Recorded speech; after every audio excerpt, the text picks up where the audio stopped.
Hi friends, അപ്പോൾ ഇന്ന് നമ്മൾ വന്നിട്ടുള്ളത് വളരെ സിമ്പിളായിട്ട് നമുക്ക് വീട്ടിൽ എല്ലാവർക്കും ചെയ്തെടുക്കാൻ പറ്റുന്നൊരു സ്പോഞ്ച് കേക്കിൻ്റെ റെസിപ്പി ആയിട്ടാണ്. ചോക്ലേറ്റ് സ്പോഞ്ച് കേക്കാണ് നമ്മളിവിടെ ഉണ്ടാക്കിയെടുക്കുന്നത്. വളരെ സിമ്പിളാണ്. അപ്പോൾ നമുക്കിതെങ്ങനെയാണ് തയ്യാറാക്കുന്നതെന്ന് നോക്കാം.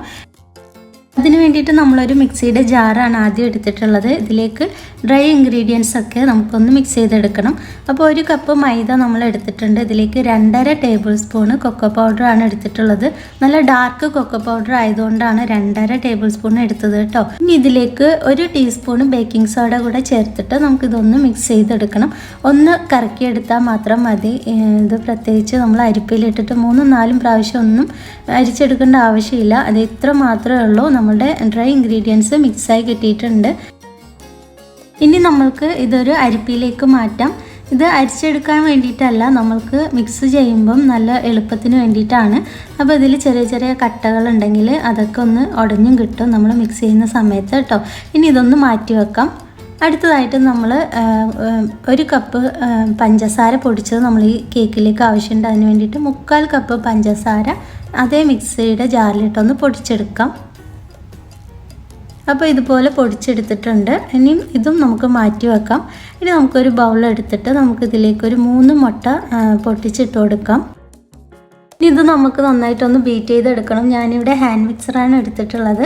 അപ്പോൾ ഇതില്ലെങ്കിൽ വിസ്ക് വെച്ചിട്ട് നമുക്ക് ബീറ്റ് ചെയ്തെടുക്കാം. അപ്പോൾ കുറച്ച് കൂടുതൽ സമയം ബീറ്റ് ചെയ്യേണ്ടി വരും കേട്ടോ. അപ്പോൾ മുട്ട ഒന്ന് നന്നായിട്ടൊന്ന് പതിഞ്ഞ് വരുന്ന സമയത്ത് ഇതിലേക്ക് 1 കപ്പ് പൊടിച്ച പഞ്ചസാരയും 1/2 ടീസ്പൂൺ വാനില എസൻസും കൂടെ ചേർത്ത് കൊടുക്കാം. ഞാനിവിടെ വാനിലയുടെ പൗഡറാണ് ചേർത്തിട്ടുള്ളത് കേട്ടോ. ഇതൊന്ന് മിക്സ് ചെയ്തതിന് ശേഷം നല്ലതുപോലെ ഒന്ന് ബീറ്റ് ചെയ്ത് ഇതുപോലെ ഒന്ന് ഫ്ലഫി ആക്കി എടുക്കണം. ഇനി ഇതിലേക്ക് 1/4 കപ്പ് വെജിറ്റബിൾ ഓയിൽ നമ്മൾ ചേർത്ത് കൊടുക്കുന്നുണ്ട്. ഓയിൽ ചേർത്തതിന് ശേഷം നന്നായിട്ട് ബീറ്റ് ചെയ്യേണ്ട ആവശ്യമില്ല. ഒന്ന് ചെറുതായിട്ടൊന്ന് മിക്സ് ചെയ്തെടുത്താൽ മാത്രം മതി. ഇനി നമ്മൾ മിക്സ് ചെയ്ത് വെച്ചിട്ടുള്ള ഡ്രൈ ഇൻഗ്രീഡിയൻസ് കുറേശ്ശെ ആയിട്ട് ഇതുപോലെ ഒന്ന് ചേർത്തിട്ട് നമുക്കിതൊന്ന് മിക്സ് ചെയ്തെടുക്കാം. ഒരു സ്പാച്ചിലയോ അല്ലെങ്കിൽ ഇതുപോലെ ഒരു വിസ്കോ വെച്ചിട്ട് നമുക്കിത് മിക്സ് ചെയ്തെടുക്കാം. അപ്പോൾ ഭയങ്കര സ്പീഡായിട്ട് മിക്സ് ചെയ്തെടുക്കരുത്. നമ്മുടെ ഈ ഒരു മുട്ട പതഞ്ഞത് വറ്റിപ്പോവാതെ നോക്കണം. അപ്പോൾ കുറേശ്ശെ ആയിട്ട് ഇതുപോലെ ഡ്രൈ ഇൻഗ്രീഡിയൻസ് നമുക്ക് ഇട്ട് കൊടുത്തിട്ട് ഒന്ന് മിക്സ് ചെയ്തെടുക്കുകയാണ് ചെയ്യേണ്ടത്.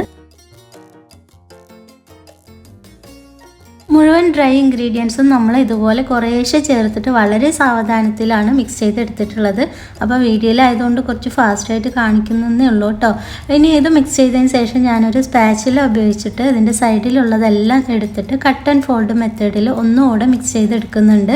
കാരണം സൈഡിലൊക്കെ മിക്സ് ആവാതെ നിൽക്കുന്നുണ്ടാവും കേട്ടോ. അപ്പോൾ നമ്മുടെ കേക്ക് ബാറ്റർ ഇവിടെ റെഡിയാണ്. അപ്പോൾ ഇനി നമുക്കൊരു പാന് വേണം. നമ്മൾ കേക്ക് ടിന്ന് വേണം. കേക്ക് ടിന്നില്ലാത്തവർക്ക് ഇതുപോലൊരു സോസ് പാൻ എടുക്കാം. ഞാനിവിടെ അതിൻ്റെ ഹാൻഡിലൊക്കെ ഒരു സ്ക്രൂ ഡ്രൈവർ വെച്ചിട്ട് നമ്മൾ ഇത് അഴിച്ചെടുത്തിട്ടുണ്ട്. നമ്മൾ വേറൊരു പാത്രത്തിൻ്റെ അകത്തേക്ക് വെച്ചിട്ടാണ് നമ്മൾ ബേക്ക് ചെയ്തെടുക്കുക. അപ്പോൾ ഈ ഒരു ഹാൻഡിലൊക്കെ ഉണ്ടെങ്കിൽ അത് ബുദ്ധിമുട്ടായിട്ടുണ്ടാവും. അപ്പോൾ അതിന് വേണ്ടിയിട്ടാണ് ഞാനിത് അഴിച്ചെടുത്തിട്ടുള്ളത് കേട്ടോ. അപ്പോൾ ഇനി ഇതിലേക്ക് ഒരല്പം ഓയിൽ ഒഴിച്ചിട്ട് നമുക്കിതൊന്ന് നന്നായിട്ട് ഒരു ഓയിൽ ബ്രഷ് വെച്ചിട്ട് ഗ്രീസ് ചെയ്തെടുക്കുന്നുണ്ട്. അപ്പോൾ നമ്മുടെ കേക്ക് ബാറ്ററിലേക്ക് ഞാനൊരല്പം ചോക്ലേറ്റ് ചിപ്സ് കൂടെ ചേർത്തിട്ട് ഒന്ന് ചെറുതായി ഒന്ന് മിക്സ് ചെയ്തെടുക്കുന്നുണ്ട്. ഇനി നമ്മൾ നേരത്തെ ഗ്രീസ് ചെയ്ത് വെച്ചിട്ടുള്ള സോസ് പാനിലേക്ക് നമ്മുടെ കേക്ക് ബാറ്റർ ഒഴിച്ച് കൊടുക്കുകയാണ്. പാതി ഒഴിച്ച് കൊടുത്താൽ മതിയാവും. പാത്രത്തിൻ്റെ പാതി അളവ് വരുന്നതിന് മുമ്പ് തന്നെ മതിയാക്കണം കേട്ടോ. അല്ലെങ്കിൽ നമ്മുടെ കേക്ക് പൊന്തി പുറത്ത് പോകാനായിട്ട് സാധ്യതയുണ്ട്. അതിനുശേഷം നന്നായിട്ട് തന്നെ ഒന്ന് ടാപ്പ് ചെയ്ത് കൊടുക്കുക. ഇനി നമ്മൾ നന്നായിട്ട് നല്ല ഹൈ ഫ്ലെയിമിലിട്ട് ചൂടാക്കി എടുത്ത ഒരു പാനിലേക്ക് ഒരു സ്റ്റാൻഡ് വെച്ച് കൊടുത്തിട്ടുണ്ട്. അതിലേക്ക് നമ്മുടെ കേക്ക് ബാറ്ററും കൂടെ വെച്ച് കൊടുക്കുന്നുണ്ട്. ഇനി ഇത് ക്ലോസ് ചെയ്തതിന് ശേഷം നമ്മൾക്ക് ലോ ഫ്ലെയിമിലേക്ക് മാറ്റാം. അപ്പോൾ അടപ്പിൽ ഇതുപോലെയുള്ള ചെറിയ ഹോൾസ് ഉണ്ടെങ്കിൽ ഒരു ടിഷ്യൂ പേപ്പറോ അല്ലെങ്കിൽ ഒരു ഗ്രാമ്പോ ഒക്കെ വെച്ചിട്ട് നമുക്കത് ക്ലോസ് ചെയ്ത് കൊടുക്കാം. ഇന്നത്തെ നമ്മുടെ ചോക്ലേറ്റ് സ്പോഞ്ച് കേക്കിന് വേണ്ടിയിട്ട് നമ്മൾ എടുത്തിട്ടുള്ളത് ഹിൻസിൻ്റെ കൊക്കോ പൗഡറാണ് കേട്ടോ. ഡാർക്ക് കൊക്കോ പൗഡറാണ്. അതുകൊണ്ടാണ് 2.5 ടേബിൾ സ്പൂൺ എടുത്തത്. നോർമൽ ആണെങ്കിൽ നമുക്കൊരു 3-4 ടേബിൾ സ്പൂൺ എടുക്കാം. ഇപ്പം നമ്മുടെ കേക്ക് ഇവിടെ ഓൾമോസ്റ്റ് റെഡി ആയിക്കൊണ്ടിരിക്കുകയാണ്. ഒരു 45 മിനിറ്റ് കഴിഞ്ഞപ്പം ഞാനത് ഓപ്പൺ ചെയ്തിട്ട് അതിൻ്റെ മുകളിലേക്കായിട്ട് കുറച്ച് ചോക്ലേറ്റ് ചിപ്സ് കൂടെ ആഡ് ചെയ്ത് കൊടുത്തിട്ടുണ്ട്. ഇനി അത് ക്ലോസ് ചെയ്ത് വെച്ചിട്ടുണ്ട് കേട്ടോ. മൊത്തം എനിക്കൊരു 55-60 മിനിറ്റ്, 1 മണിക്കൂറോളം നമുക്ക് ഈ കേക്ക് ഒന്ന് ബേക്ക് ചെയ്തെടുക്കാനായിട്ട് സമയം വേണ്ടി വന്നു. ലോ ഫ്ലെയിമിലാണ് നമ്മളിത് ബേക്ക് ചെയ്തെടുത്തിട്ടുള്ളത്.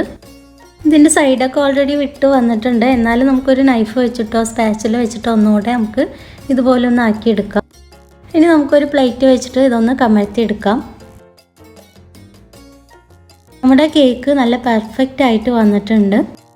നമ്മളിതിൽ ബട്ടർ പേപ്പറൊന്നും യൂസ് ചെയ്തിട്ടില്ല, അല്ലാതെ തന്നെ നല്ല സൂപ്പറായിട്ട് വന്നിട്ടുണ്ട്. അടിഭാഗമൊന്നും കരിഞ്ഞിട്ടോ ഒന്നുമില്ല. നോൺ സ്റ്റിക്ക് പാൻ ആയതുകൊണ്ട് തന്നെ വളരെ സിമ്പിളായിട്ട് നമുക്ക് ഉണ്ടാക്കിയെടുക്കാനും പറ്റിയിട്ടുണ്ട്. എല്ലാവരും ട്രൈ ചെയ്ത് നോക്കുക, വളരെ സിമ്പിളാണ്. അപ്പോൾ നമ്മുടെ ഇന്നത്തെ ഗിവ് അവേൻ്റെ ക്വസ്റ്റ്യൻ ഇതാണ്. നമ്മൾ ഈ ഒരു ചോക്ലേറ്റ് സ്പോഞ്ച് കേക്കിന് വേണ്ടിയിട്ട് നമ്മൾ ഉപയോഗിച്ചിട്ടുള്ള കൊക്കോ പൗഡറിൻ്റെ ബ്രാൻഡാണ് ചോദിക്കുന്നത്. അത് ഞാൻ നേരത്തെ പറഞ്ഞിട്ടുണ്ടായിരുന്നു. അപ്പോൾ നിങ്ങൾ ചെയ്യേണ്ടത് #, ഇട്ടിട്ട് റഹീസ് വേൾഡ് ഫാമിലിയിൽ നിന്ന് ഇടുക. എന്നതിന് ശേഷം സ്പേസ് വിട്ടിട്ട് ആ ഒരു കൊക്കോ പൗഡറിൻ്റെ ബ്രാൻഡ് നെയിമും കൂടെ ഒന്ന് എഴുതിയിടുക. അത്ര മാത്രമേ ഉള്ളൂ. അപ്പോൾ കണ്ടില്ലേ, നമ്മുടെ സ്പോഞ്ച് കേക്ക് സൂപ്പറായി വന്നിട്ടുണ്ട്. വീഡിയോ ഇഷ്ടമായാൽ ലൈക്ക് ചെയ്യാനും ഷെയർ ചെയ്യാനും കമൻറ്റ് ചെയ്യാനും മറക്കരുത്. അതോടൊപ്പം തന്നെ നമ്മളുടെ ഈ ചാനൽ ആദ്യമായിട്ടാണ് കാണുന്നതെങ്കിൽ ഒന്ന് സബ്സ്ക്രൈബ് ചെയ്ത് സപ്പോർട്ട് ചെയ്യണം കേട്ടോ. അപ്പോൾ നമുക്ക് നല്ലൊരു വീഡിയോ ആയിട്ട് വീണ്ടും വരാം. അതുവരെ എല്ലാവരും നല്ല ഹാപ്പി ആയിട്ടും നല്ല ഹെൽത്തി ആയിട്ടിരിക്കാം. Thank you.